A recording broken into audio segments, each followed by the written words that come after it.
Naratipihan na ng Senado ang panukalang Magna Carta of Filipino Seafarers.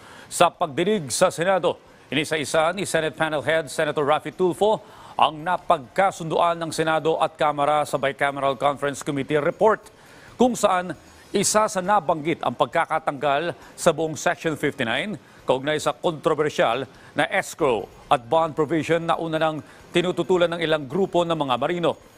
Ayon kay Senator Tulfo, ang panukalang batas ay magtitiyak na ang Pilipinas ay sumusunod sa international standards at conventions. Magtataguyod sa karapatan ng mga tripulante sa isang marangal at makatarungang kondisyon sa trabaho at pamumuhay, maging ang dekalidad na pagsasanay.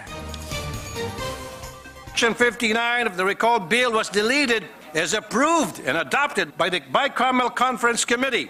Dapat ang Magna Carta of Seafarers should serve the interest of all Filipino seafarers.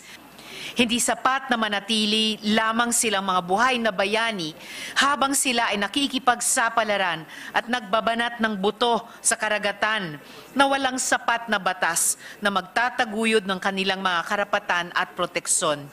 Just to put on record, Mr. President, kasama dito yung pag-align ng mga probisyon ng Magna Carta sa Republic Act No. 11641 o ang Department of Migrant Workers Act, pagpapatibay ng maritime occupational safety and health standards, paglalatag ng Green Lane Protocols, pagkakaroon ng transition at support programs para sa mga marino na hindi pa muli nakakasampa sa barko, at pagpapalawak po sa lambong ng proteksyon sa ating mga seafarers na sadyang exposed po sa abuso, exploitation at unfair labor practice.